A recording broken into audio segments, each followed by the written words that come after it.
Hi, I'm Sharon Bell with the Baynet, and it's election season 2018. And with me today is Howard Thompson, who is seeking the St. Mary's County Commissioner President position. How are you today, Howard? Just fine. Thank you all for having me this Yeah, morning. glad you could make it here. And why are you running for the St. Mary's County Commissioner? Well, I was brought up in a family that was taught to serve. Been on many committees. I've been on many boards throughout my years here in the county.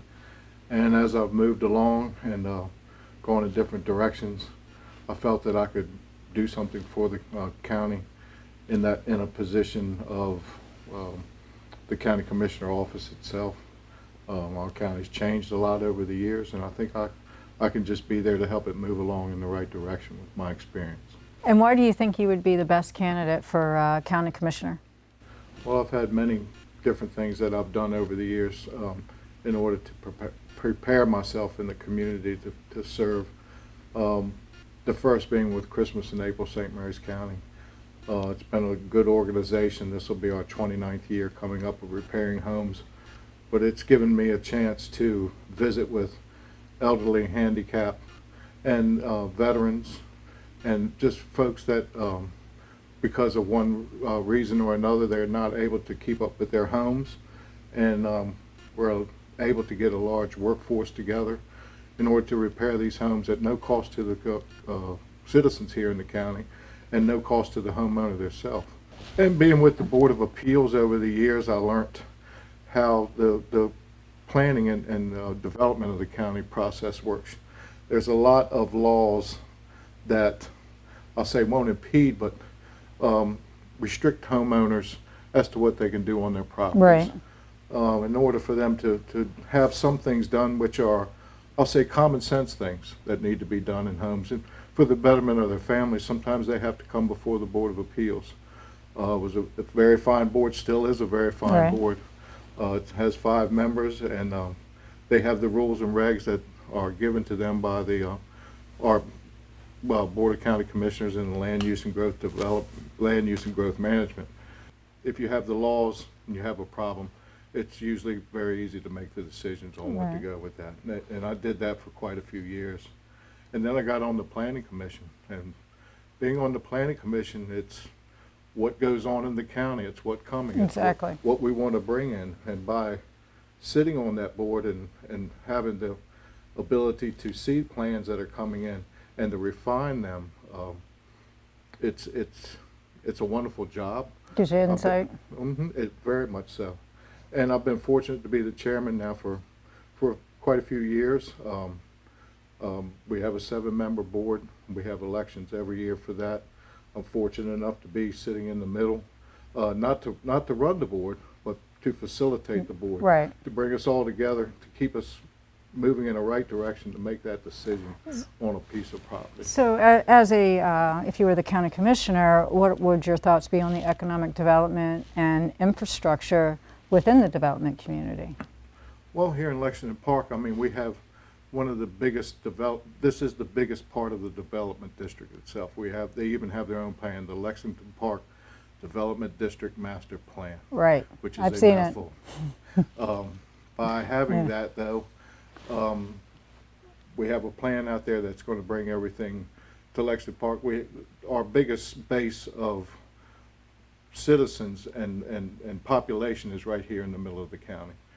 In order for us to do that properly, we have to have certain things in place. Right now they have the social issues part of it is being taken care of.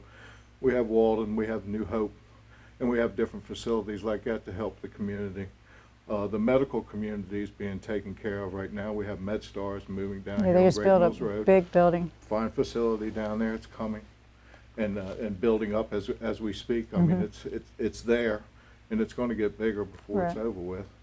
But then also we have to look out for 2 other big things. We have to give the youth in this part of the development district. We have a lot of families, but we have to give the kids something to do.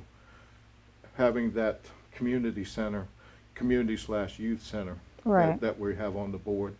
We have it coming out. The commissioners right now have it, I believe, on the books in the budget to start planning in 2022. We have to move that along as fast as we can. We have to find the funding. I wouldn't be able to give you an exact way to get all the funding in place to, as they say, till you get a seat at the table. Right. And find out what is available, but we have to have those. We have to move forward with that. It's a big thing in Lexington Park area in order to, we have the biggest part of the population. And they don't have the things that I'll say in the rural areas for kids to do, the places to play and things like that. We have to have something right here for them in the Absolutely. We definitely need that. And then we also need, I'll say for the law enforcement part, having one of the biggest chunks of population right here. We have a substation that's been in the planning stages for many years. It's sitting vacant still on we own the property, the county does. It's still sitting vacant. We have to move forward with that. The substation is there, right? The building itself is Right. there, but we have a small place that the county is using right now as their substation, but it's basically just an office. So it's sitting idle. It's sitting idle. We have a bigger piece of property that will give, and I have talked to several deputies, and I've talked to different people in law enforcement, and they're looking forward to that. It'll give them an entity to work out of here in the park. Right now, one of the places that they work is a little bit outside of Lexington Park. If they're here in the middle, people will recognize that. They'll have a place to go business-wise and Right. residential-wise in order to get help if needed. But it's just an entity, I think, once they have that down here, Yeah, it's something that's needed. it'll start bringing everything together. So is there anything else that you would like to tell our viewers? I'm just ready, as I say, I'm ready to work in a bipartisan fashion. Governor Hogan has shown us how to do that. He's done good things for the state of Maryland. There's no denying that right now. I think the other candidate has not shown enough interest in St. Mary's County. So I'm going to learn from the person that shows me how things get done. And I've learned a lot through that process. I plan on keeping on with that. And I want to be in sync with the voters here in St. Mary's County. I listen as much as I can to everybody, and not just listen, but take notes and then implement some of these things.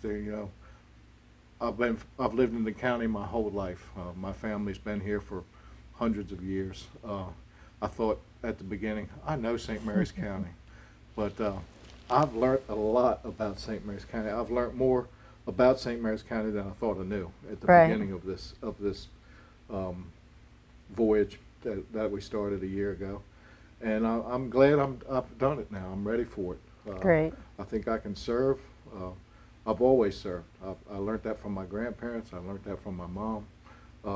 So I'm ready to do this for the county. Great. And we're getting down to the last few weeks. November 6th is Election Day. Make sure everybody gets out and votes. If you have any questions, you can email elections@thebaynet. Thank you for joining us today. We'll see you next time.